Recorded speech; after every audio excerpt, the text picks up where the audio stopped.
Any questions?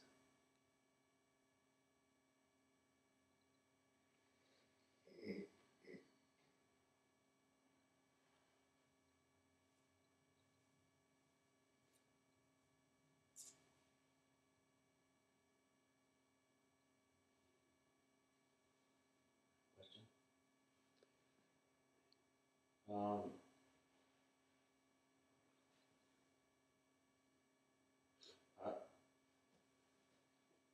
Okay, I'm starting to see more and more that everything that arises is just arising, even the me thoughts. And then I also kind of even noticed the thought that follows that, like there's me noticing me.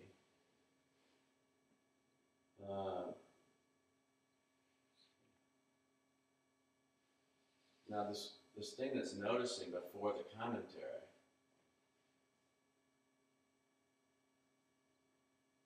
See, I think what's happening is there's a question there that I don't know if it can be answered because questions don't really ever lead to that place. But I guess it can kind of point you there. But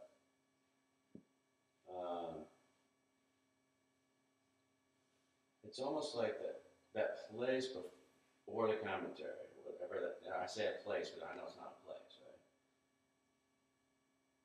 Does that place have its own qualities to it, or do I need, not need, but the arising of forms, and I'm beginning to get that that's arising in that space as well. Is that, do those forms need to arise in order to kind of experience, or do I need things to arise, basically? Because in deep sleep, nothing arises, but I have no memory or experience of it, it seems.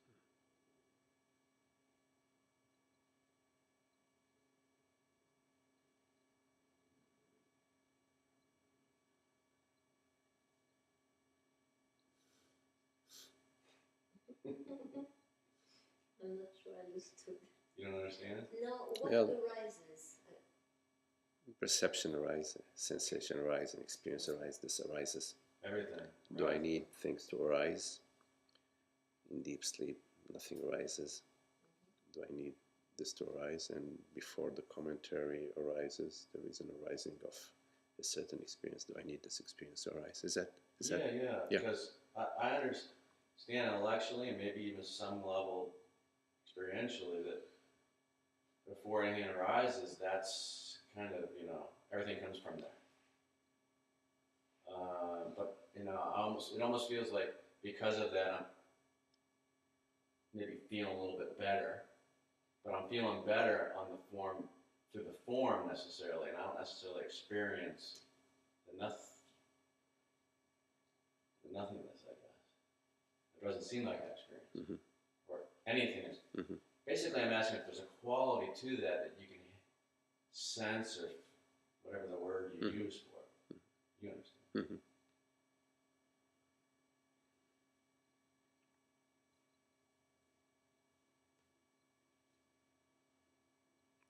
So the qualities of the self, the qualities of consciousness, the qualities of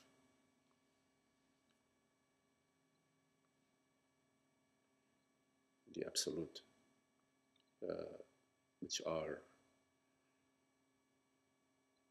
the beauty, the love, the peace, the freedom, the understanding, the intelligence, the wisdom, the humor,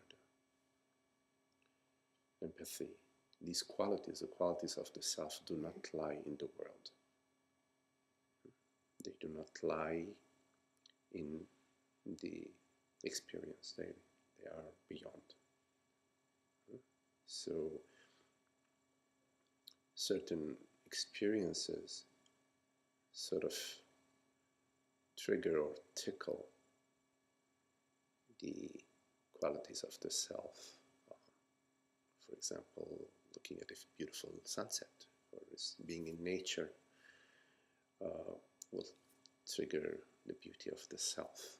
So I like to look at it as the beauty of the self shines onto the world, that it's out of itself. The world, the experiences arise out of the self, and they're made out of the self. So the qualities of the self are inherent in the dream, in the world, body, mind, in perceptions, sensations, thoughts, memories, feelings, emotions, which are the positive emotions, the beautiful feelings, feelings of love and joy and happiness, and the celebratory, experiences in the world, body, mind, are expressions of the self, and these qualities, the qualities of the self, do not arise in the world. They trigger, they tickle the self to reveal the beauty. In other words, when you're looking at a beautiful your nature, enjoying a beautiful view over the lake, the beauty that you were experiencing is not the beauty of the lake, it's the beauty of the self. Because you could be in front of that lake and don't see any beauty. You'd be looking with your eyes open, the same view, the same scene. Take a camera, take a scene on Monday, you're sitting by the lake, and on Tuesday, same perception. On Monday, you were like experiencing great beauty by the lake. On Tuesday, you were like really sitting by the lake and not seeing no beauty. So the beauty is not in the image, yeah. It's not in the perception. It's not in the world. It is beyond. So when the world, body, mind is sort of aligned with consciousness, meaning when you are not in the separate self, when you are not in your personal concerns, that the world, body, mind are aligned with the natural state. The natural state is the state of the self, of consciousness, of presence. It's a natural state. It is the effortless way. It's how order. This is the order, the higher order of the cosmic order. So when you are not in entertaining your person, your concerns and your thoughts about where you're at along the path and where you're at in the world, when you're not entertaining these thoughts and this identity, then the revelation of the self is available to you, meaning you perceive beauty in the world, peace in the body, and love in relationships and in the emotions. Yeah. So it's a peace, beauty, love, and wisdom are available to you as the self, whenever you are not identified as a body mind. Now, as of your question, does the self, does consciousness need experiences?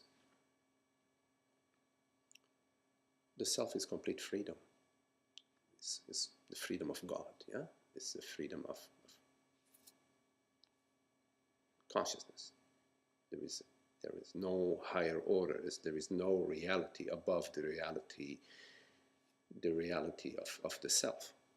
So when we talk about reality, we're talking about one reality, which is the reality of consciousness, the reality of God, the reality of truth, the one reality. Yes, there is no higher reality. So we go from relative reality to the absolute reality, which is the reality of the self. relative reality being the reality of the world, body, mind.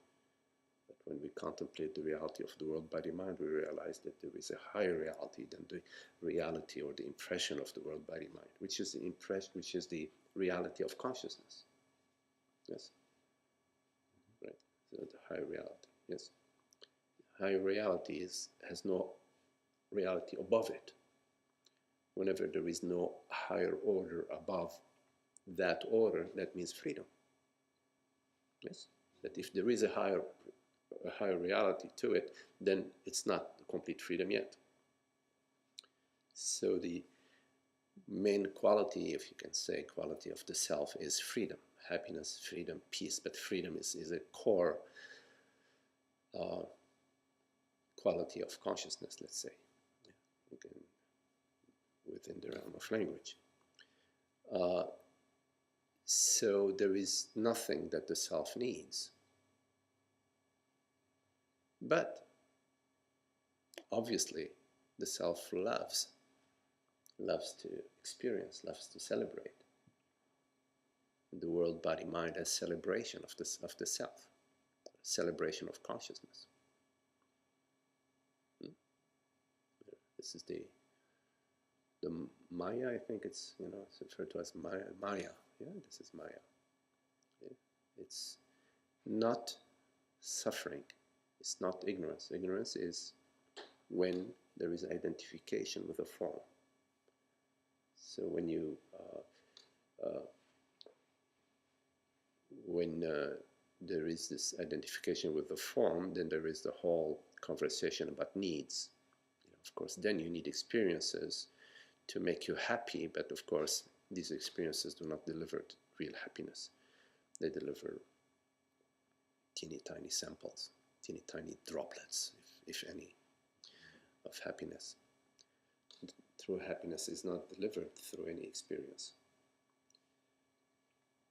So no, you do not need any experience. You are freedom itself. You as consciousness, freedom itself. But whenever you refer to yourself as Li, then conversation, the impression of needs might arise. Yeah, I think it's just the body mind that has that question in them. Because if you're in that other place, the question won't arise. Yeah.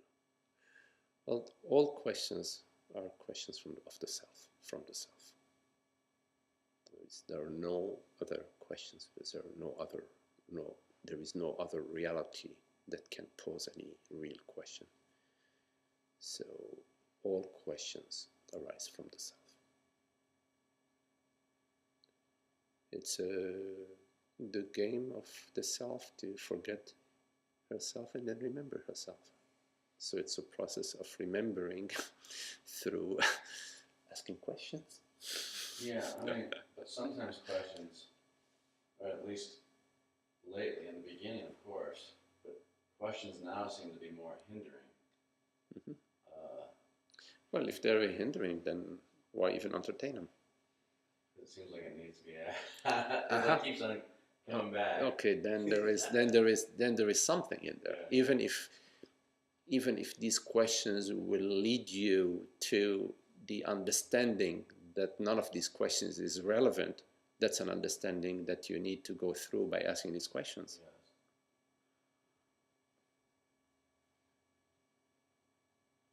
You see, there are no mistakes. Yes, but it's also realized that the question doesn't leave me. The answer doesn't get me anything. Well, to me is an impression. Right. I mean, the personal self is itself mentation. There is nothing that really the me gets. It's more realizing that first that the separate impression has no real feet, real ground to stand on. There is nothing that really supports the a reality of a separate self. Nothing in your experience supports that, because if a thought supports that, says yes, the self is, there is a separate entity, then what is it that perceives that thought? There is something that perceives that thought that is larger than that thought, that says, I am a limited entity. That is larger than that thought is you. Is you as awareness, you as consciousness. So that sort of pokes a big hole in the argument that a thought or a sensation that states that you are a limited entity is an expression of truth. It cannot be an expression of truth, given that you are perceiving that form, that thought, that sensation, and you are larger. Huh? That's two then. That is There's a two. me and there's another me. That is two. It's obviously there aren't two. So, and what perceives the form, the thought, or the sensation? That the thought and sensation have a certain limits to them. They're perceived, so they're sort of limited. But what perceives them is not limited. See? And it's you who perceives the sensation, you who perceives this perception. The room is limited. It's wall here and wall here. But you are not limited. The fact that what is perceived is limited does not ascertain that you, the perceiving, the perceiver, and the perceiving is limited. Because there is really no place where you start and you end, you as consciousness, you as awareness.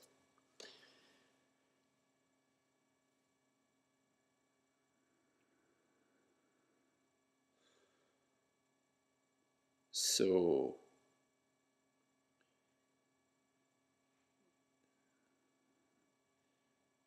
in the realm of experiences, this is where the impression of limitation and need occurs. But simultaneously, none of these impressions, none of these conversations is possible without awareness, meaning without you. You as awareness. In this very moment, you as awareness perceives this perception, hears these words. So without you as awareness, this conversation is moot.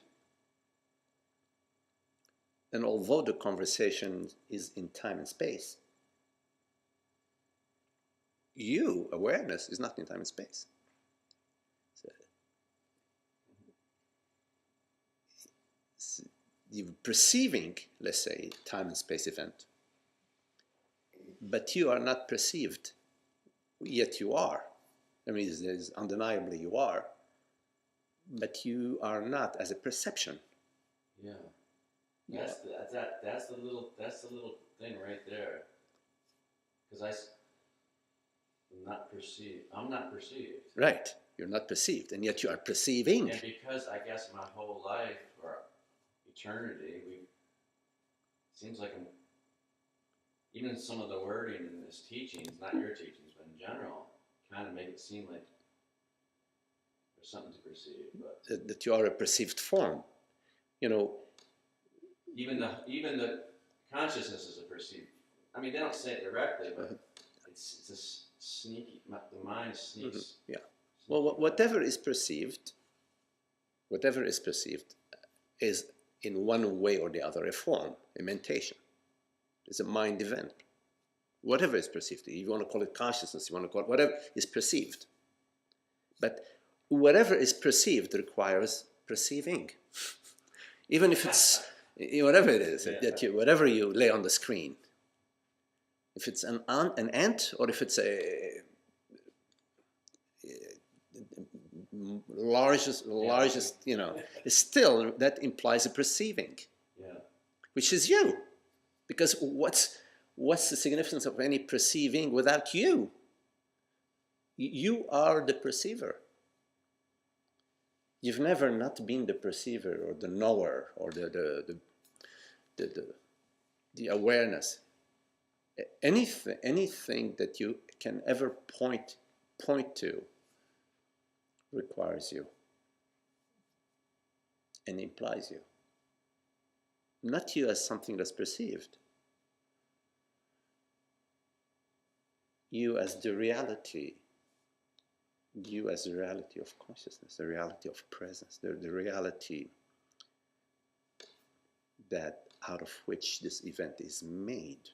So this event is borrowing its reality from the reality of consciousness. You. And the more you imagine yourself to be a form, a mortal form, the more you experience you as the self, as a reality, the more your experience is an unhappy experience. Can you repeat just that? The more you imagine yourself to be a perceived form, the more you as the self, you as the reality, will experience unhappiness. See, that's why I even asked the question to begin with, because the more I see myself as the big self, the more form I'm seeing as, you know, less suffering or whatever you want to call it. And it almost, that's why I asked the question, because I'm seeing myself less and less as the form, and it seems like the forms are being more and more beautiful, I guess. Well, the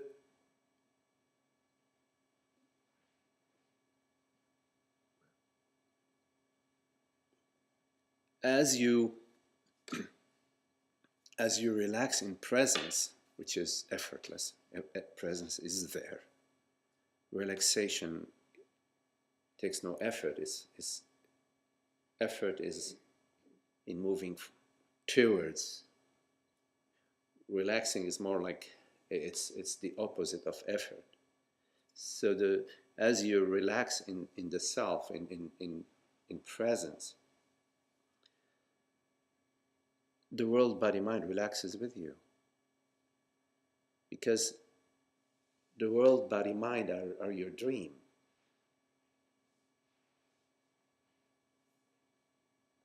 This does not imply that the body will live forever or that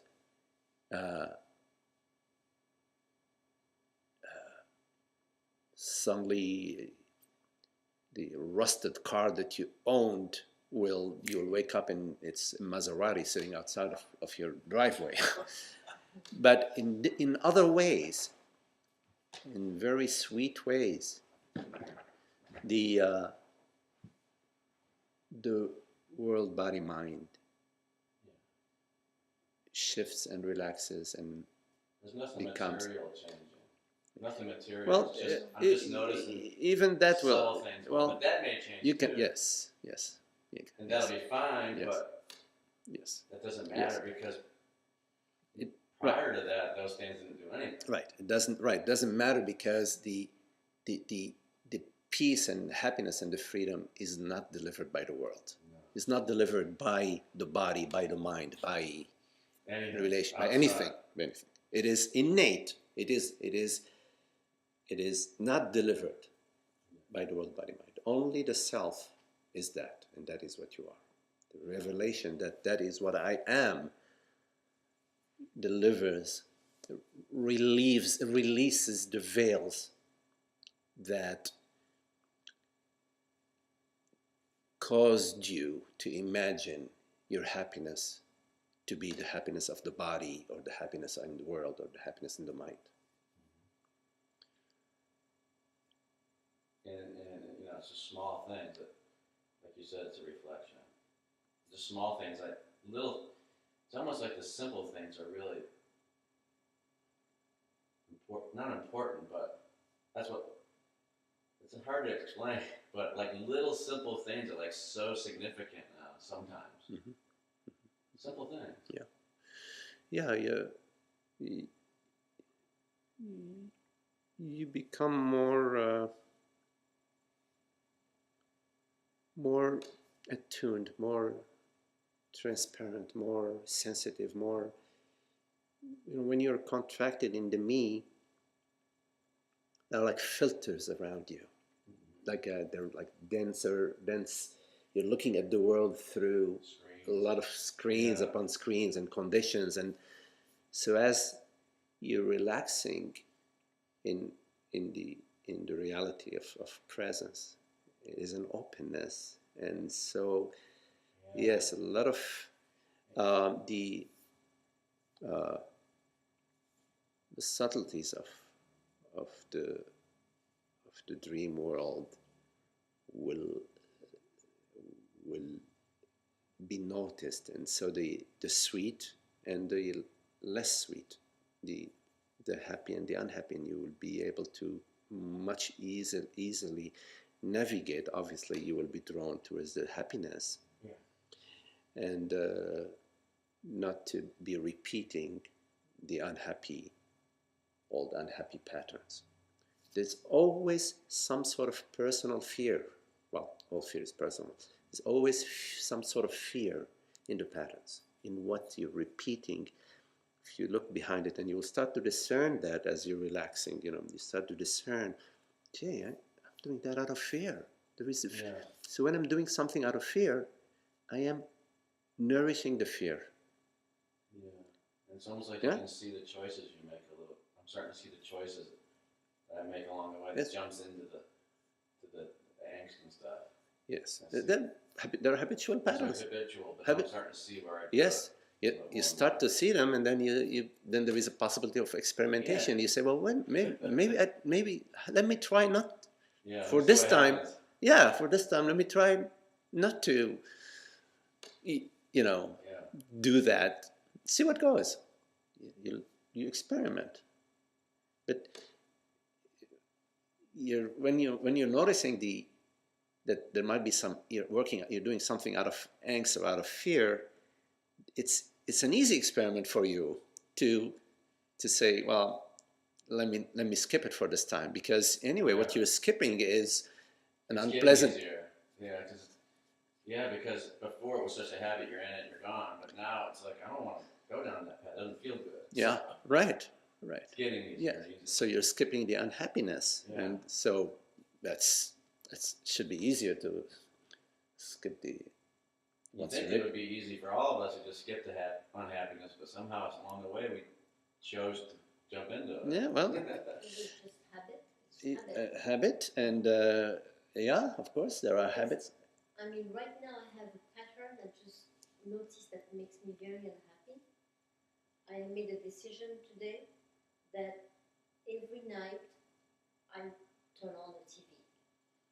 And why do I do? I mean, it's just out of habit, but I noticed, and I mean, it's not difficult to notice that it's a very bad habit, But then I realized that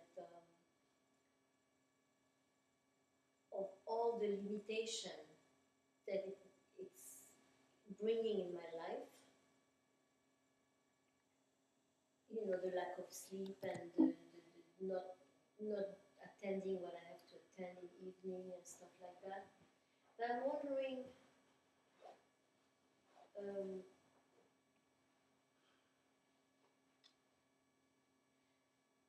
so I'm thinking, why am I noticing this? Like today, I have a TV in my bedroom, so I put a fabric on it, just to remember. So I'm thinking, okay, it's probably a progress that after so many years, I'm making this decision. Is it because it's making me be too far away from finding who I am? It annoys me. It really annoys me. But in the same time, I'm thinking, okay, maybe I'm being conscious of that is a progress. Yeah, and because I have discovered that there is something else than that. There are tendencies to fill the space. You know, want to fill the space with stuff, you know, with occupation, with something, whatever it is, you know, food, some activity, sports, television, or whatever. If we have to go out somewhere, not that, not the in themselves, those activities are innocent, but it's the filling is utilizing activities in order to sort of stuff the sense of unhappiness or lack that is calling to be looked at. And so instead we sort of drug it, cover it up, and it doesn't bring us to the happiness, doesn't bring us to, it sort of numbs us, but still the angst is there. So once you start, sort of, it comes to you that, you know, what am I doing? You sort of start feeling it in your body. You feel that there is a sensitivity that comes with this exploration. Is a more and more of a transparency in the body, and so the body starts to sort of reveal, you know, what's happening, and intelligence sort of, there is a noticing of that, and an experimentation. So you experiment and say, wait a minute, I could just spend this time just contemplating, you know, not like practicing anything, but just see what goes. You know, let me, you know, so you run this experiment and you see, maybe you find yourself drawn to go for a walk, where, you know, a peaceful walk, not like a walk that's driven, you know, or you might find yourself enjoying some music that you have, you know, that sort of reveals some beauty to you, or you might find yourself reading Jean Klein or Atmananda, or you see, and it where in these activities you're not trying to cover anything. There is happiness in those activities. So and it's not, you don't have to read Jean Klein, you have to go for a walk, you just simply be. But I'm just sharing some examples of, or you might just enjoy having a quiet time, just sipping a cup of tea and just looking out the window. You never know how it unfolds. It's not predetermined, you say, but noticing that those things that we do that are like driven by concern about me, about my life, about my body, about my health, about my children, noticing these activities that have sort of slowly creeped up on us, and we've slowly sort of adopted these activities and became sort of our blanket, you know, but they sort of give us an impression of an obsession of security, but it's a false sense of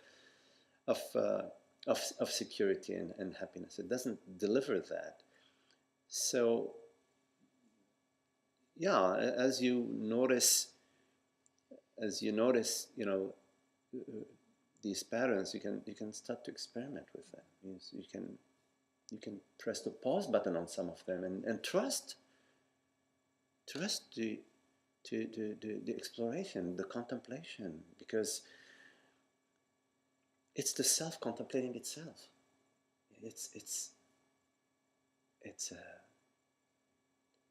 And it is a direct contemplation of the self that does not need to go through, you know, worldly activities. Does not need to go through going to a movie or to television. Or it's a direct exploration of the self, which is the direct availability of the self to itself. in the case I'm talking about, it's not entertainment, it's more numbness. Yes. So I have a tendency to numbness. Sure.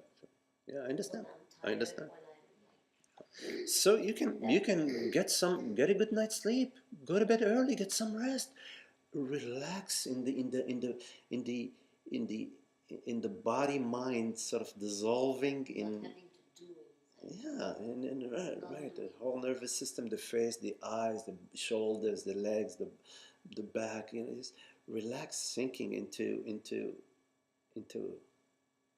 the self, into presence, into beingness.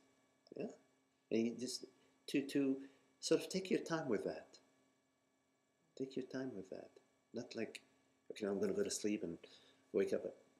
Just have the that part of your day just extend throughout the whole night. The whole night is resting throughout the whole night, right? And when you wake up, it's this arising, just this sweetness, gentle arising of the world, body, mind, whichever way it's arising, but just there is this ease with it, this openness to it, not trying to go anywhere. No, you don't have to. Oh, I've got to do this. I've got to do that. No, and these are old patterns about having to do this and things having to be in a certain way. No, just to enjoy and celebrate the show, yeah, because it's a celebration of the self. Because the world, body, mind is not something apart. It's not apart from presence, from beingness, but it's there to be celebrated. The sense of apartness, of separation, comes from believing I'm this body mind. I am a mortal body mind, and so therefore, it's concern about mortality, concerns about my things, concerns about my safety, all these concerns. But in all these concerns, there is a total disregard for the amazing gift of presence, of consciousness, which runs the galactic systems, the zillion galactic systems, and runs this breath, and this very speaking and hearing, which is quite amazing.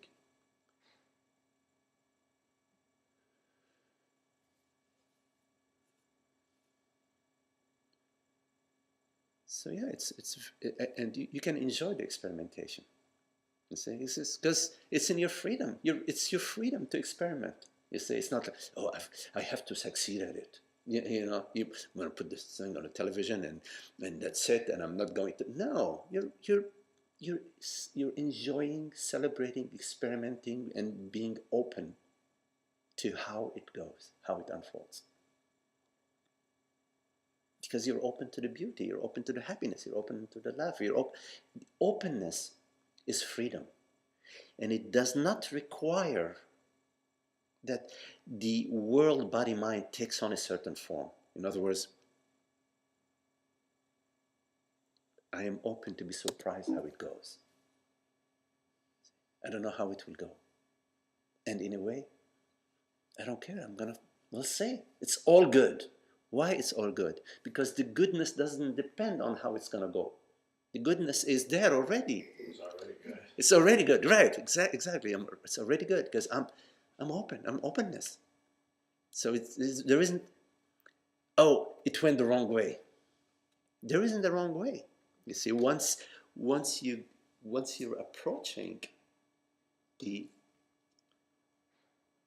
your exploration from the recognition that I am this aware, borderless presence. I am this presence that celebrates, that loves to celebrate, and doesn't enjoy the me patterns, and recognizes the me patterns are there, and is completely available for those me patterns to arise, but I'm no longer interested in feeding them. They arise because there's still some remnants in the structure, in the space, in the body-mind. And they'll arise. Somebody might cut you off in traffic, and they'll arise. Allow it to arise, without being sort of enjoying, experimenting with. Wait a minute. I don't need to tell this guy, oh, you SOB, how did you dare do that? You don't belong on the highway, and so on and so forth. No, just be open to experimenting with all is well. There is that contraction that's there arising to be released. All is well. Beautiful. Wow, look at this sensation in my belly of like, oh, whoa, what did he do to me? Just it's a sensation. And a sensation, in a way, is something appearing to you. It's not it's not an appearance of an angel. It looks a little bit like a dragon, and he goes boo, and okay, so you go but in fact there is no danger to you. There's no danger to you when you go to the movies and you see scary movie, ghosts or whatever, or you go ooh, but really nothing's happening to you. Nothing's happening to you. You're just sort of feeling that, and because you don't enjoy that, because you don't enjoy too much of that, on occasion it happens, you will find that less and less of it will happen in your space. Why? Because it's releasing out of your system and you're not feeding it. You're not going back to, oh, these people don't belong on the road and why do they dare do that, and so on and so forth. Or, oh my God, I'm late to my meeting, this pattern of self-judgment. You see, why is this happening to me? You're not feeding that because you recognize that you are not a body-mind.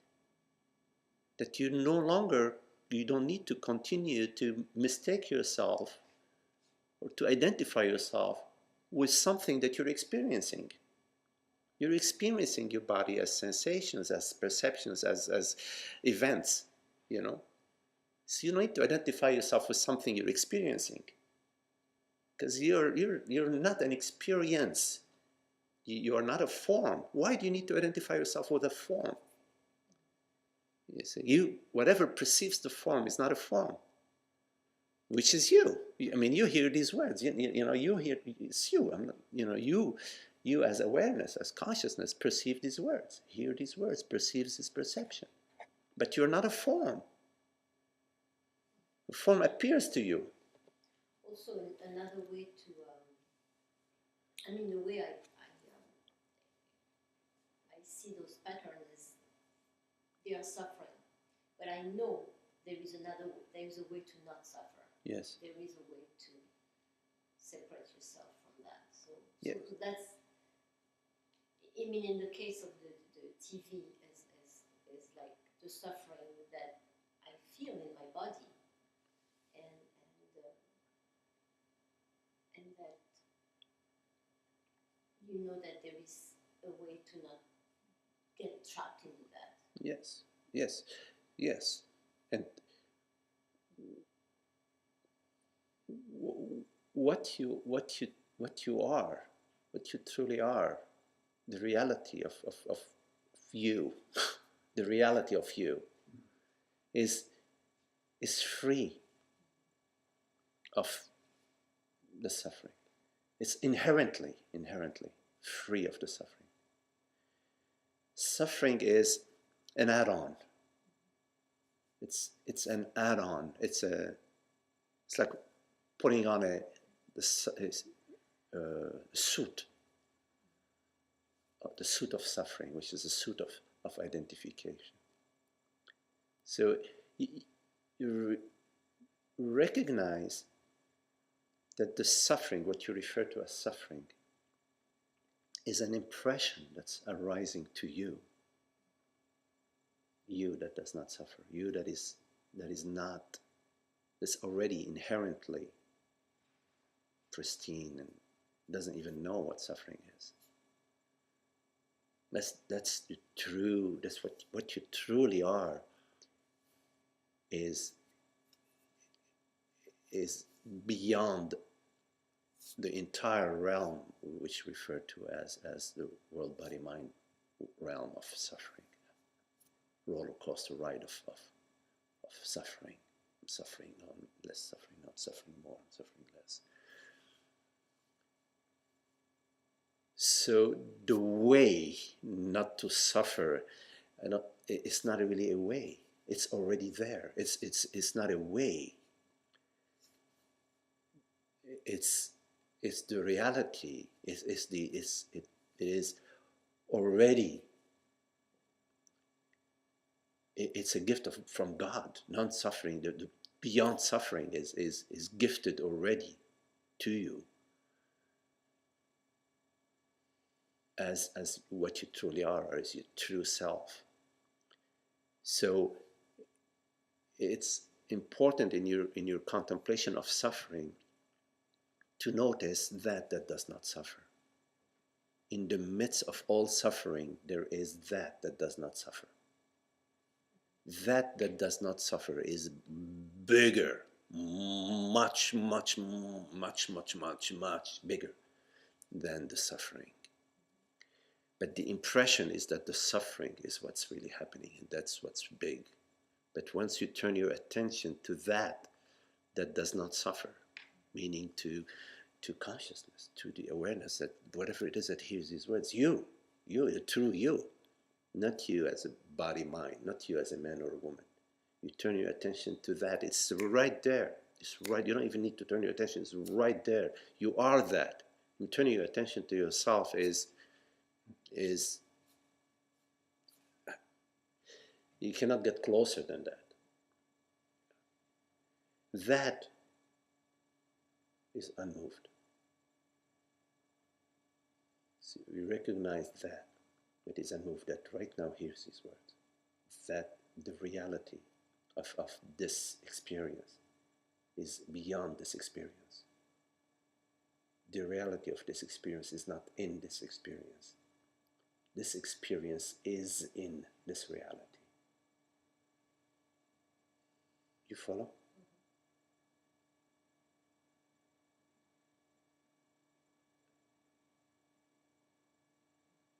Experiences arise in presence, in awareness. And they don't touch the presence. They come and go. They're constantly coming